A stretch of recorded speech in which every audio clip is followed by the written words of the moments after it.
Corona गया नहीं है, खतरा मंडरा रहा है। अगर पहले की तरह ढिलाई बरती गई तो कोरोना की तीसरी लहर को आने से कोई नहीं रोक सकता। इसलिए अब जरूरी हो गया है कि हर व्यक्ति वैक्सीन का टीका लगवाए। राव इंद्रजीत सिंह आज नागरिक अस्पताल में 500 LMP वाले ऑक्सीजन जनरेटर प्लांट का शुभारंभ करे, उपरांत पत्रकारों से बातचीत भी कर रहे थे। रेवाड़ी के नागरिक अस्पताल में ऑक्सीजन जनरेटर प्लांट स्थापित करने वाली हॉलिस्टर इंडिया कंपनी का भी आभार जताया और कहा कि समाज सेवियों व दूसरी औद्योगिक इकाइयों के माध्यम से जिले में दूसरी जगह भी ऑक्सीजन प्लांट लगाने का कार्य शुरू किया गया है। वहीं उन्होंने संक्रमण के समय अपनी जान की परवाह किए बगैर दिन रात सेवा में प्रशासनिक अधिकारियों व स्वास्थ्य कर्मचारियों के कार्यों की सराहना की और कहा कि कोरोना की इस लड़ाई में लोगों की जान बचाने के लिए किसी चीज की कमी नहीं रहने दी जाएगी। देखिए इस रिपोर्ट में। प्लांट तो हमने इसलिए लगवाए हैं कि पिछले संक्रमण के दौरान जिस तरह से मारी ऑक्सीजन की हुई थी, डर सबको लगने लगा है और सरकार की तरफ से उपलब्ध करवाए गए हैं, CSR की तरफ से उपलब्ध कराए गए हैं, कई समाज सेवियों ने भी ये उपलब्ध करवाए हैं।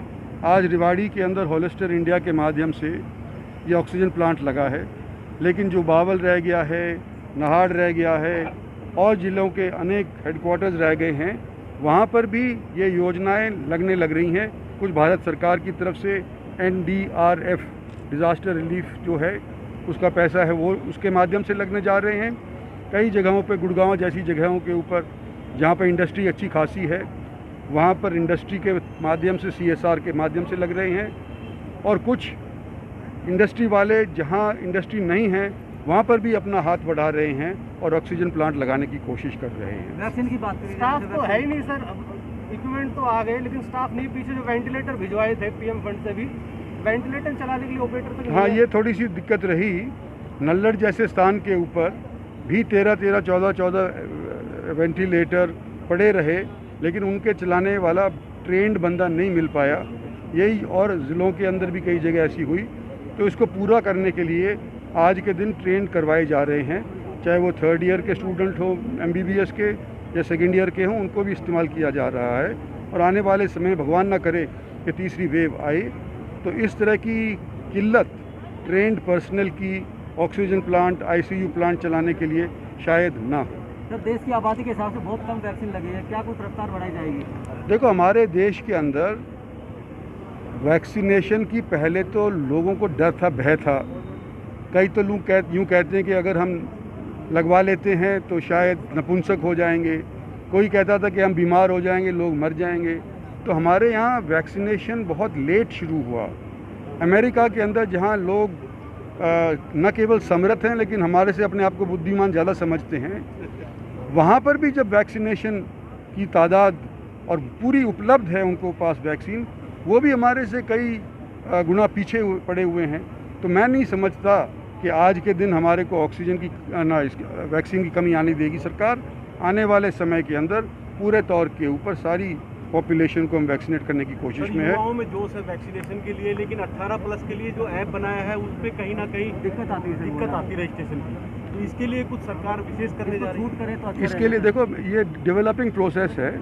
पहले तो उन्होंने सिर्फ फ्रंटलाइन वर्कर्स को, डॉक्टर्स को लगवाए, उसके बाद 60 साल के ऊपर को लगवाए, फिर 45 साल के ऊपर को लगवाए, अब 18 से और 45 साल के लोगों को लगवाने लग रहे हैं। उसके बाद बच्चों को लगवाने शुरू करेंगे। तो धीरे धीरे ये डेवलप होने लग रहा है। आज सबसे ज़्यादा संख्या है वो हमारी 18 से 45 साल वाले के लोगों की है। और हम यूँ नहीं कह रहे कि हमारे पास इतनी ज़्यादा मात्रा के अंदर वैक्सीन्स हैं। किसी भी मुल्क चाहे कितना ही समृद्ध हो, इस तरह का संक्रमण कहीं पर भी हो रहा है तो उनके काबू में नहीं आ रहा है। हमने तो 2 महीने में काबू कर लिया। अमेरिका में काबू नहीं आ रहा, इंग्लैंड में काबू नहीं आ रहा, रशिया में नहीं काबू आ रहा, इजराइल छोटी सी पॉपुलेशन सब वैक्सीनेट हो गए, वहाँ पे भी काबू में नहीं आ रहा वैक्सीनेशन के बावजूद। तो मैं समझता हूँ हमारे मुल्क की जनता ने और हमारी एडमिनिस्ट्रेशन ने अच्छा काम किया है। भगवान करे कि आगे हमारे सामने तीसरी वेव ना आए और जितनी जल्द से जल्द ये वैक्सीनेशन हो सकती है सभी के लिए, उसके लिए प्रबंध बनते रहें, यही हमारी उम्मीद है। सर, इनेलो सुप्रीमो सर बाहर आती है, राजनीति पर प्रभाव पड़ेगा सर? क्या जी? इनेलो सुप्रीमो बाहर आती है, कुछ राजनीति पर प्रभाव पड़ेगा आने वाले चुनाव में हरियाणा में? राजनीति तो भाई जब होएगी जब ये कोरोना से राहत मिलेगी। अभी तो तुम रहने दो।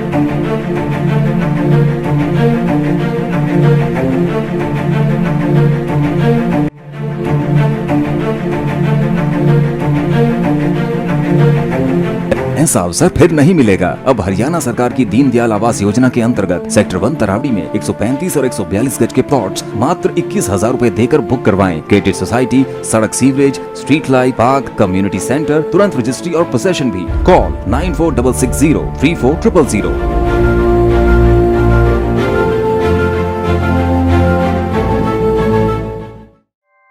ऐसे ही लेटेस्ट खबरें पाने के लिए बेल आइकन को क्लिक कर हमारे चैनल को लाइक, शेयर एंड सब्सक्राइब करें। धन्यवाद।